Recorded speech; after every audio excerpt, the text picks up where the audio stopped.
ओम शांति। 25 अगस्त 2023 ईश्वरीय ज्ञान। आज की मुरली। मीठे बच्चे, यह संगम युग है ब्राह्मणों की पुरी। इसमें तुम ब्रह्मा के बच्चे बने हो। तुम्हें बेहद के बाप का वर्षा लेना है और सभी को दिलाना है। प्रश्न: इस ज्ञान को अच्छी रीति समझने के लिए किस प्रकार की बुद्धि चाहिए? उत्तर: व्यापारी बुद्धि वाले ही इस ज्ञान को अच्छी रीति समझेंगे। यह है बेहद का व्यापार। बाप बच्चों को भिन्न भिन्न कमाई की युक्तियां बताते रहते हैं। बच्चों का काम है मेहनत करना। ऐसी युक्ति निकालनी चाहिए जिससे स्वयं की भी कमाई जमा होती रहे और सर्व का भी कल्याण हो। बाप की याद और सेवा ही कमाई का साधन है। गीत: रात के राही थक मत जाना। ओम शांति। पारलौकिक बाप बच्चों के प्रति समझा रहे हैं। कहते हैं कि बच्चे, मुझ अपने पारलौकिक परमपिता परमात्मा को भूलना नहीं है। गाया भी जाता है गीता का भगवान, बाइबिल का भगवान व कुरान का भगवान कभी कोई नहीं कहेंगे। कोई भी धर्म स्थापन करने वाले ऐसे नहीं कहेंगे कि हे बच्चे, अब मुझ पारलौकिक बाप को याद करो। ऐसे कोई किसको कह नहीं सकते। बच्चा पैदा होता है, बाप को जानते हैं, बाप को ही याद करते रहेंगे क्योंकि वारिस हैं। अब पारलौकिक बाप कहते हैं, हे मेरे सिकील्दे बच्चे, अब तुमको मेरे पास आना है। मैं तुम बच्चों को परम धाम निर्वाण धाम ले चलने लिए आया हूँ। तुम भक्त मुझ भगवान को याद करते थे। अब मैं कहता हूँ तुम मुझे निरंतर याद करो। मैं तुमको सुखधाम ले चलता हूँ। अपने दिल अंदर देखो, तुमने आधा कल्प कितना दुख उठाया है। पहले से ही इतना दुख नहीं मिलता है, पीछे दुख वृद्धि को पाता है। अब पारलौकिक बाप कहते हैं, मुझे याद करो। सभी धर्म वालों को कहते हैं, हे मेरे बच्चे, तुम अपने को भाई भाई समझते आए हो। अब तुम आत्माओं का जो पारलौकिक बाप है, जिसको सब जीव आत्माएं दुख में याद करती आई हैं, वह ब्रह्मा मुख कमल द्वारा तुम बच्चों को समझा रहे हैं। समझानी दी जाती है ब्रह्मा मुख वंशावली ब्राह्मणों को। प्रजापिता ब्रह्मा को सिर्फ कुमारियां ही नहीं थीं, कुमार कुमारियां दोनों थे, भाई बहन थे। ब्रह्मा कुमार कुमारियां एक ही बाप के बच्चे, एक ही दादे के पोतरे पोत्रियां ठहरे। तुम बच्चों को सम्मुख समझाया जाता है। तुम सम्मुख सुनते हो, समझते हो कि हम निराकार शिव बाबा के सब बच्चे हैं। बरोबर हम ब्रह्मा द्वारा शिव बाबा से स्वर्ग की बादशाही पाने के लिए राजयोग सीख रहे हैं। परमपिता परमात्मा ब्रह्मा मुख द्वारा जो तुमको समझाते हैं, वह फिर औरों को समझाना है। जो लौकिक भाई बहन हैं, उन्हों को समझाना है। तुम हो गए पारलौकिक। पारलौकिक बाप से तुम वर्षा लेते हो। तुम कहलाएंगे पारलौकिक भाई बहन। वह हुए लौकिक भाई बहन। तो बाप समझाते हैं, बच्चे, हुबहू 5000 वर्ष पहले मुआफिक तुम बुद्धि का योग लगाओ तो तुम्हारे विकर्म विनाश हो जाएंगे, पाप भस्म हो जाएंगे। बाप की याद को ही योग अग्नि कहा जाता है। इस सर्वशक्तिमान बाप की याद में रहने से तुमको शक्ति मिलेगी। वह एक ही निराकार बाप है। इस ब्रह्मा मुख से सुनाते हैं, जरूर रथ तो चाहिए ना, जिस रथ के ऊपर उनकी सवारी हो। यह रथ है, इसमें परमपिता परमात्मा सवार हो। बच्चों को यह सिखलाते हैं। इस सृष्टि के आदि मध्य अंत की समझानी देते हैं, जिससे तुम भविष्य में चक्रवर्ती राजा रानी बन जाएंगे और निरंतर याद करने से विक्रमाजीत बन जाएंगे। पावन पुण्य आत्माएं बन जाएंगे। बाबा जो स्वर्ग स्थापन करते हैं, उस स्वर्ग के तुम चक्रवर्ती महाराजा महारानी बनेंगे, सो भी 21 जन्मों के लिए। और भारत में जो भी उत्सव होते हैं, शिव जयंती, होली, राखी, जन्माष्टमी, दिवाली आदि, इन सब उत्सवों का महत्व और हरेक की बायोग्राफी हम आपको सुनाते हैं। आओ बहनों भाइयों, हम आपको पारलौकिक बाप का परिचय देवें। परिचय ले, सहज राजयोग सीख, तुम विश्व के मालिक बनेंगे। वर्ल्ड ऑलमाइटी पवित्रता, सुख, शांतिमय, अटल अखंड राज्य करेंगे। यह किसको भी समझाना बहुत सहज है। इस रीति लिखना भी है। बाप के समझाए हुए यह राज हम तुमको समझाएंगे। बाप के बच्चे बनेंगे तब तो वर्षा मिलेगा ना। तुम भी बेहद के बाप से बेहद का वर्षा आकर लो। जन्म जन्म तो बेहद का हद का वर्षा लेते आए हो। वह है दुख का वर्षा, क्योंकि यह है ही रावण राज्य। राम के राज्य में सदा सुख था, फिर माया रावण के राज्य में तुम दुखी हुए हो। यह तो तुम कोई को भी समझा सकते हो, बल्कि भाषण में भी तुम समझा सकते हो। ऊंच ते ऊंच है भगवान, फिर हैं ब्रह्मा विष्णु शंकर, फिर उन्हों की महिमा। गाया भी हुआ है ब्रह्मा द्वारा स्थापना, तो जरूर वह स्थूल वतन में होगा। ब्राह्मण हैं ब्रह्मा की संतान, उनको ही प्रजापिता ब्रह्मा कहा जाता है। पहले पहले ब्राह्मण वर्ण चाहिए। ऊंच ते ऊंच हैं ब्राह्मण वर्ण। कौन स्थापन करते हैं? परमपिता परमात्मा। पिता के सब बच्चे ठहरे। ब्रह्मा द्वारा इन ब्रह्मा कुमार कुमारियों को बैठ पढ़ाते हैं। यह संगम युग है ब्राह्मणों की पुरी। फिर रुद्रपुरी में जाकर विष्णुपुरी में आते हैं।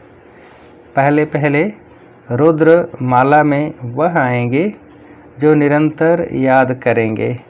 सूर्यवंशी चंद्रवंशी राजाएं बनते हैं।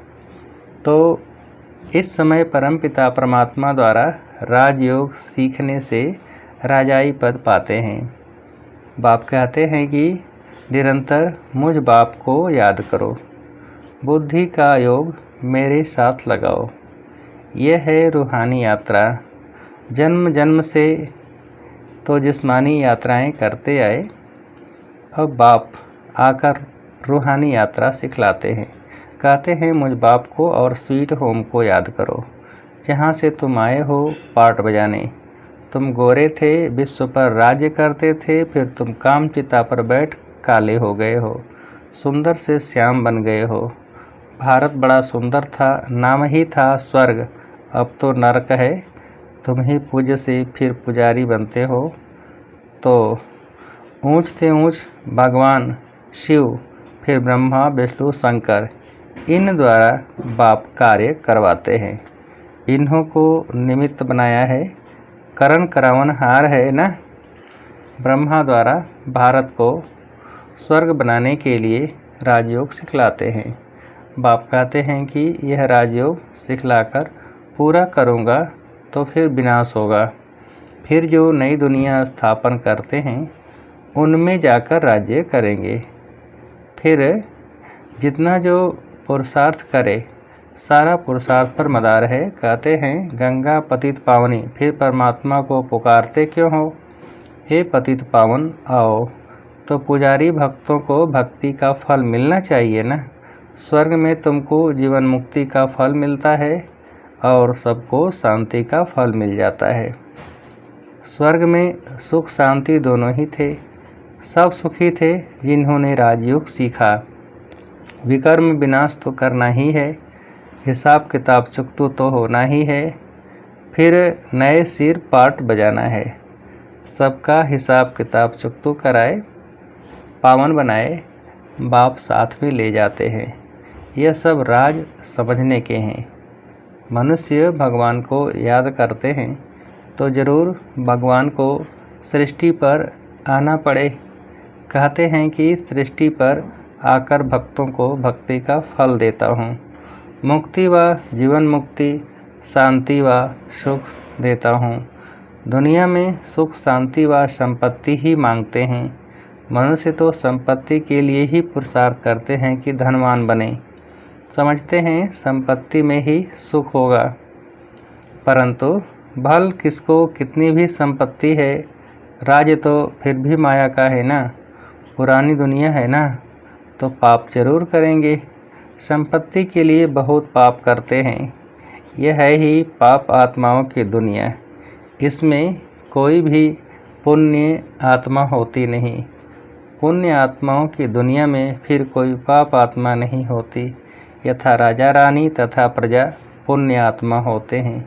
इन पावन देवी देवताओं को पति दुनिया में राजा लोग भी पूजते हैं, क्योंकि समझते हैं ये सर्वगुण संपन्न हैं, हमारे में कोई गुण नहीं, आप ही तरस पड़ोई। फिर यह कहते हम ही भगवान हैं।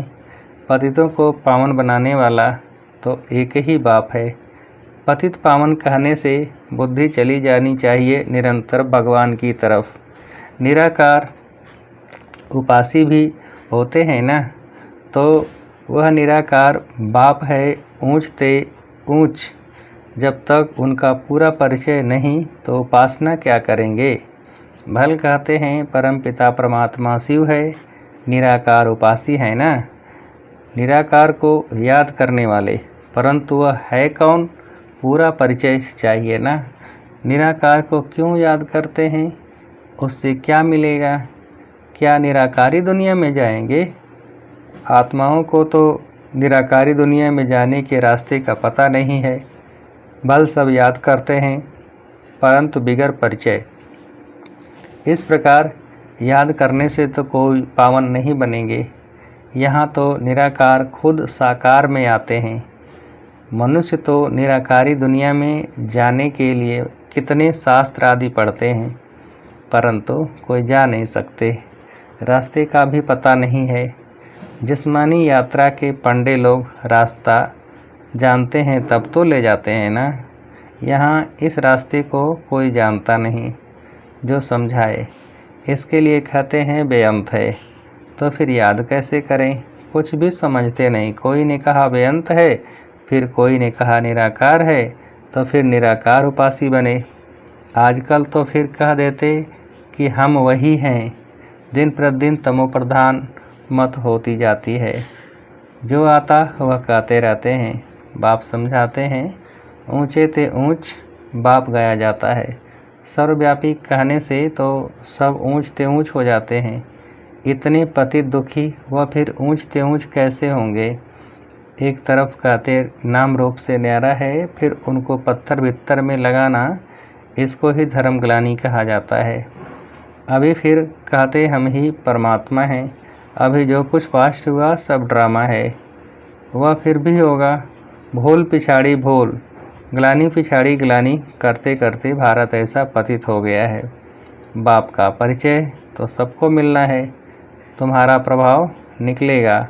इतनी ढेर ब्रह्मा कुमार कुमारियों द्वारा ज्ञान मिलता है। यह तो बरोबर परमपिता परमात्मा की ही बात है। सबसे ऊंच ते ऊंच है परमपिता परमात्मा। उनकी महिमा बहुत है। पारावार नहीं। अब बाप बैठ अपना परिचय देते हैं। मैं क्या करता हूँ? मैं आकर सभी पाप आत्माओं को पुण्य आत्मा बनाता हूँ, राजयोग सिखलाता हूँ। गाया भी जाता है ईश्वर की गत मत न्यारी, सो तो ज़रूर जब यहाँ आएंगे तब तो मत देंगे न। क्राइस्ट की सोल आई क्रिश्चियन धर्म स्थापन करने। बाप की मत तो सबसे न्यारी है, यह बाप तो सबसे है ऊंच। भारत में मनुष्य मात्र में श्रेष्ठ से श्रेष्ठ देवी देवताएं ही डबल सिरताज बने हैं। बाप की है श्रीमत। भगवानवाच, मैं तुमको राजयोग सिखलाता हूँ जो और कोई सिखला न सके। लिखा हुआ है भगवानवाच, वह है ही हेवनली गॉड फादर जो स्वर्ग की स्थापना करते हैं। स्वर्ग के लिए तुम ब्राह्मणों को राजयोग सिखलाते हैं। ब्राह्मण वर्ण सबसे ऊंच हो गया। बाप सर्विस की युक्तियाँ बहुत बतलाते हैं। भल कोई गालियाँ भी दे, तुम चित्र रख दो, उनमें लिखा होगा कि इन वर्णों में भारत ही आता है। अब है कलयुग शूद्र वर्ण, फिर तुम बाप द्वारा ब्राह्मण बने हो। तुम्हारा नाम है ब्रह्मा कुमार कुमारी। तुम्हारे चित्र ऐसे होने चाहिए जो मनुष्यों को वंडर लगे कि ऐसे चित्र तो कहीं देखे नहीं। यह ज्ञान व्यापारी बुद्धि वाले अच्छी रीति समझ सकते हैं। यह व्यापार भी अच्छा है तो श्रीमत देने वाला भी सर्वोत्तम है, परंतु बहुत बच्चे मेहनत नहीं करते, घर में सोए पड़े रहते हैं तो बाबा खड़ा करते हैं। तुम एक चित्र बनाएंगे, इससे हजारों का कल्याण होगा। सब तुम्हारी वाह वाह करेंगे, वंदे मातरम कहेंगे। अच्छा, माता पिता बाप दादा का मीठे मीठे सिकेल्दे बच्चों प्रति याद प्यार और गुड मॉर्निंग। रूहानी बाप की रूहानी बच्चों को नमस्ते। हम रूहानी बच्चों की रूहानी बाप को नमस्ते। धारणा के लिए मुख्य सार। पहली पॉइंट, रुद्रमाला में पहला नंबर आने के लिए निरंतर बाप की याद में रहना है। बाप और स्वीट होम की याद से स्वयं को पावन बनाना है। दूसरी पॉइंट, रूहानी पंडा बन सबको सच्ची यात्रा करानी है। एक बाप की श्रीमत से स्वयं को डबल सिरताज बनाना है। वरदान, स्व स्थिति की शक्ति से किसी भी परिस्थिति का सामना करने वाले मास्टर नॉलेजफुल भव। विस्तार, स्व स्थिति अर्थात आत्मिक स्थिति। पर स्थिति व्यक्ति व प्रकृति द्वारा आती है, लेकिन अगर स्व स्थिति शक्तिशाली है तो उसके आगे पर स्थिति कुछ भी नहीं है। स्व स्थिति वाला किसी भी प्रकार की परिस्थिति में घबरा नहीं सकता, क्योंकि नॉलेजफुल आत्मा हो गई। उसे तीनों कालों की सर्व आत्माओं की नॉलेज है। वह जानते हैं कि यह परवश है, इसलिए शुभ भावना शुभ कामना द्वारा उसकी सेवा करेंगे। घबराएंगे नहीं, सदा मुस्कुराते रहेंगे। स्लोगन, भाग्यवान वह है जो सदा भाग्य के गुण गाए, कमजोरियों के नहीं। भाग्यवान वह है जो सदा भाग्य के गुण गाए, कमजोरियों के नहीं। अच्छा, ओम शांति।